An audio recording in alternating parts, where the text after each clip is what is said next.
Hi everyone, I'm Sophia Moermond. I will be running as an independent in the next election, which is on the 8th of March 2025.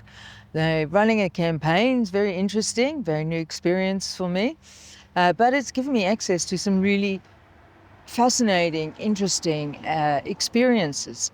One of them was being able to attend last night the premiere of the COVID 1984 movie.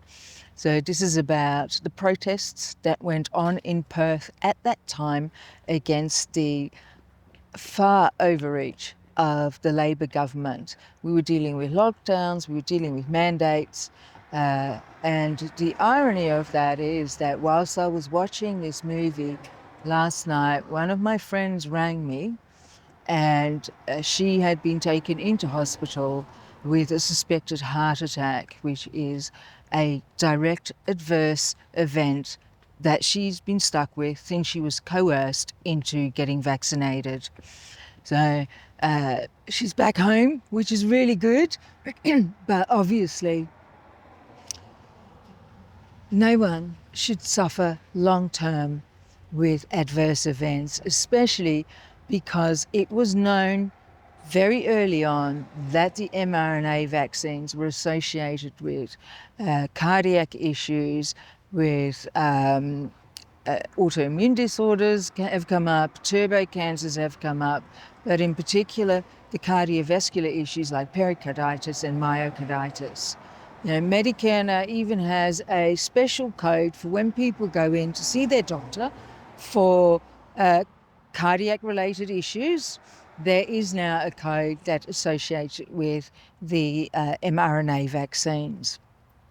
This must never happen again, okay?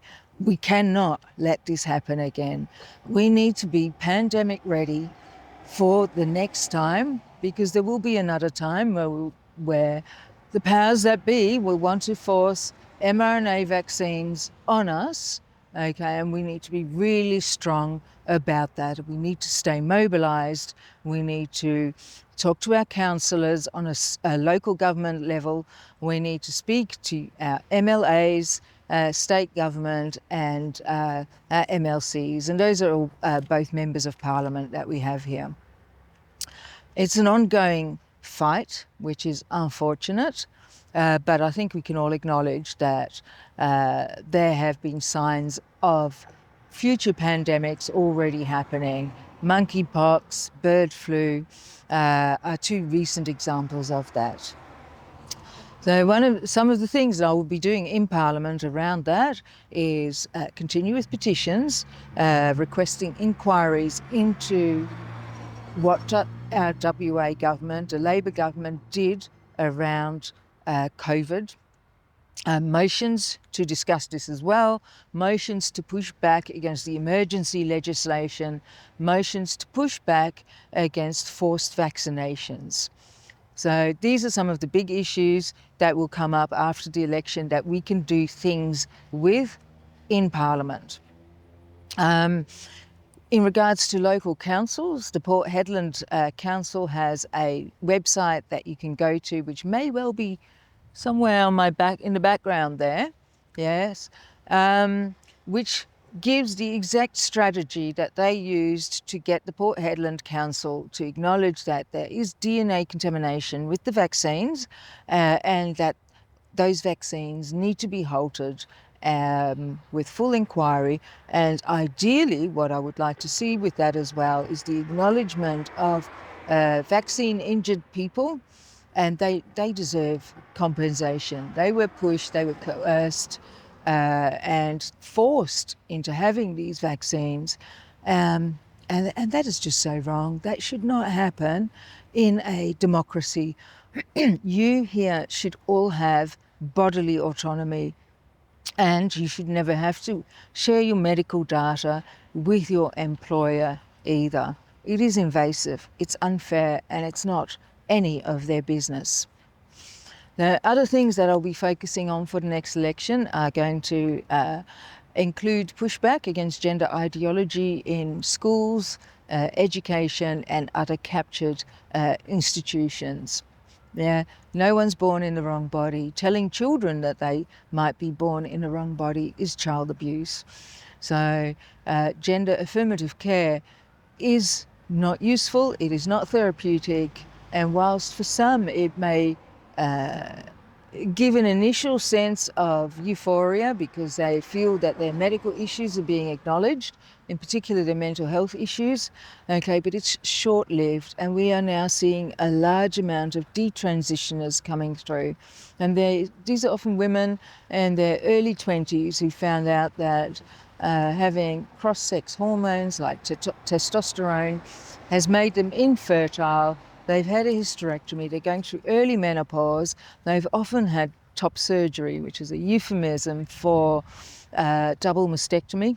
Yeah, surgeons should not be cutting off healthy tissues, right? Unless there's a mechanical issue, physical issue associated with that, all healthy tissue is meant to be in place. Everything in our body has a function, okay? And not acknowledging that and giving people these surgeries that do not in the end alleviate their mental health stress or gender confusion for that matter is wrong.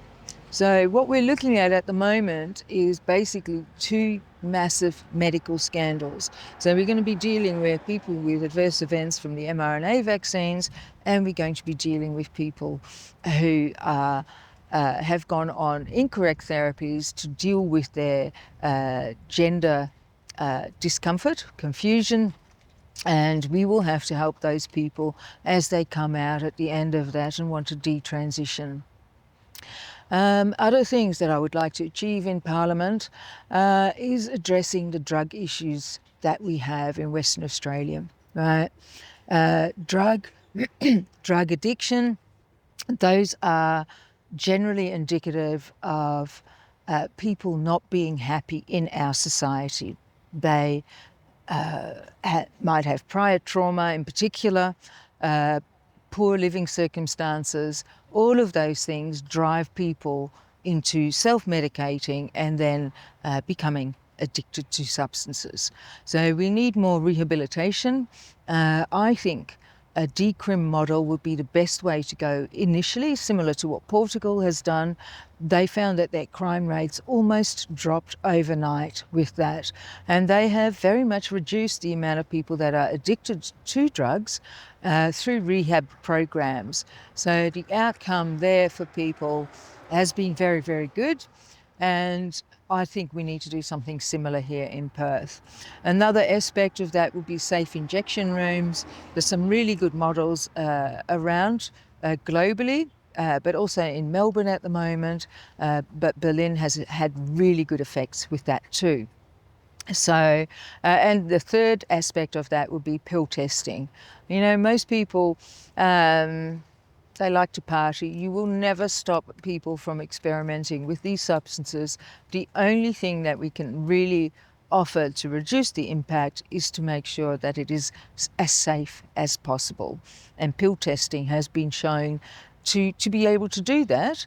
And that people that are taking black market white powders, for instance, find out that there might be nitazines in there, which are you only need a very small amount, and it can lead to an overdose.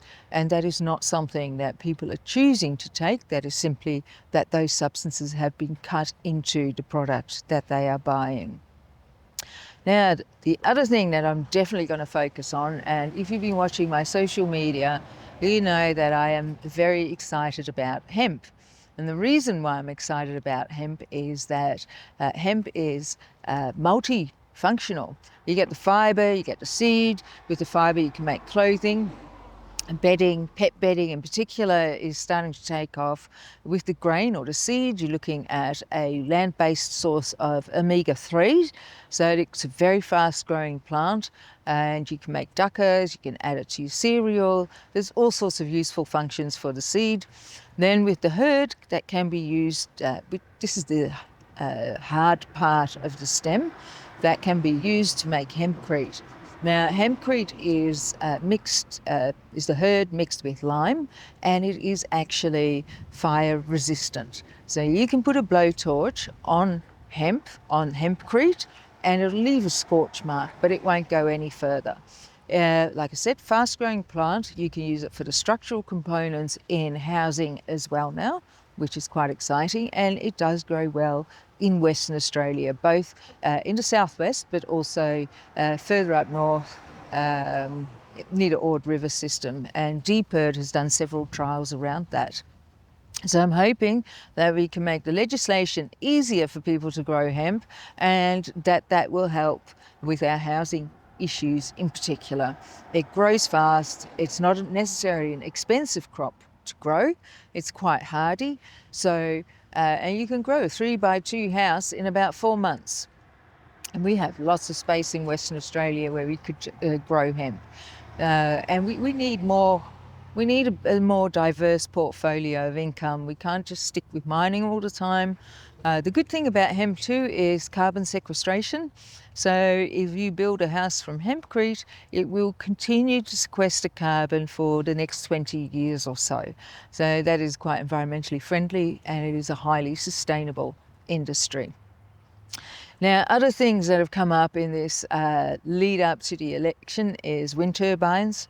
So the more I learn about wind turbines, the more concerned I am about the effect that they have on our environment. Right? There's infrasound, which is causing people a lot of health issues. You're looking at headaches, insomnia, physical discomfort, increased blood pressure has also been noted with that as well. So it would be really nice not to put more of those out there. The issues with wind turbines is also the materials that they're made of are also polluting the land around them as well. They tend to catch on fire quite regularly too. So none of those things are useful for the Australian environment. Now, that doesn't mean I don't believe we should look after our planet. Obviously, we do. And we need to find solutions that are not going to cause further damage. So some of the things I've been speaking about are microgrids. Microgrids with deep cycle batteries reduce the vulnerability of our grids. So if someone has a car accident, runs into a pole, and you are on a microgrid, what that means is that your power doesn't necessarily go out, but a few streets down, their power, it's only their power that might be affected. Now, wind energy is still a very useful form of energy, and it's been obviously used for many, many centuries with wind mills, of which there are still many around in the Netherlands where I was born. Now, when you are looking at wind technology, the infrasound is associated with the really tall wind turbines. They're very big, they need a lot of maintenance, they need a lot of infrastructure, but you can have much smaller versions just on your roof. And you're looking at something called a tulip there. There are also now small wind turbines like that have very few moving parts, and that means that they're not causing any vibrations or any infrasound either. Interestingly enough, a company in the US is working on hemp batteries. Turns out that hemp can be used for I think it's the carbon fibre sheeting that you find in batteries, and obviously that's a much safer material to use. The issue with lithium is not just lithium itself, which has been shown in batteries to cause very hard to put out fires, right? But the process of mining lithium is quite harmful to the environment as well. So it uses a lot of water, and what has been happening in the southwest here, that with the mining tenements, the forestry is still going on. It's now just called ecological thinning, which is just a lovely marketing term to have. So look out for that buzzword in any official documentation that you find. It just means that we are still logging in the southwest, which is a shame. Now, there are other subjects that are possibly somewhat more controversial, but I do believe that they need to be discussed. One of those is cloud seeding and geoengineering. I have asked that question of the Labor government, and they said that none of that is happening in Western Australia. Now, over the last 4 or 5 years, I have developed a healthy distrust of government narratives. So myself and quite a few people that I know can tell when the weather's not quite like it used to be, and it usually is usually that's associated with a symptom like headaches, which took me a while to pick up on that pattern myself. But now I've noticed it over and over again, that when I see certain patterns in the sky followed by very overcast weather, and I check in with some of my friends, and yeah, we all have a headache on that day. Quite the coincidence, right? So that is something that definitely needs to be addressed. We need to know what our governments are doing to our air. Does it affect our air quality? What are the long-term effects associated with all of that? And nobody really knows that, I'd say. Or if they did know, they're not really letting that information be publicly available as yet, which is of course quite a shame. We live on this planet too. This is our house as well. This is our home too. We need to know, and we have a right to know. So other things that I'm going to focus on, that is probably the main, I've just spoken about the main things, so wind turbines, gender ideology, mandates and lockdowns. Weather modification, those are all the big ones there, but I would also like to focus on sex trafficking and factors that are contributing to that. And what we are seeing with that at the moment is that it's very much driven by porn. So porn is quite harmful. It is not part of free speech, okay? About 80% of women in porn are actually sex trafficked. They are not there voluntarily, just because groups or organizations like OnlyFans try to make it look like it's very normal for women to earn a living through sexual exploitation. It isn't. Porn and OnlyFans are really contributing to sex trafficking and to sexual harm to women and girls. You know, sex acts that used to be looked down upon as derogatory, demeaning or dehumanizing have now made it into the mainstream. As a result of that, we are seeing girls 12, 13 years old with rectal perforations presenting at doctor's surgeries.